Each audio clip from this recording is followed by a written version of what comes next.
இந்த பதிவுல பார்த்தீங்கன்னா, திராவிடம் தசாவதார படத்துல ஒரு இடத்துல கமல் வந்து என்ன சொல்லியிருப்பான் அப்டின்னா, இங்க வந்து அதிகமா பேசக்கூடிய மொழி வந்து தெலுங்குன்னு இருப்பான்.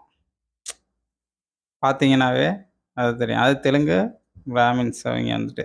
அங்க தான் திராவிடம்ன்ற உருட்டுலாம் அங்க தான் செல்லுபடியாகும். தமிழ்ல வந்து அது செல்லுபடி ஆகாது. அந்த உருட்டெல்லாம் தூக்கி குப்பையில போட்டு போயிட்டாங்க. இவைங்கள புறந்தள்ளிடுச்சு. ஆனா, இவைங்க இன்னைக்கு உள்ளார தெரிஞ்சுக்கிட்டு கேட்டா தமிழன் தமிழன்ட்டு இவைங்களா சொல்லிக்கிட்டு இருக்காய்ங்க. ஆனா, இவைங்க ஏன்னா சிவத்த எதிர்த்து வந்த கூட்டம்.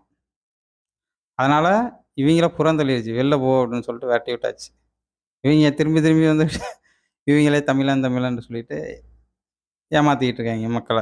இங்க தெலுங்கு அதில தான் இந்த தனுஷு, நீங்க சொல்றவன் ரஞ்சித் அப்படிலாம் இவங்கலாம் வந்து அதில தான் வருவாய்ங்க. இவங்க தமிழர்கள் கிடையாது.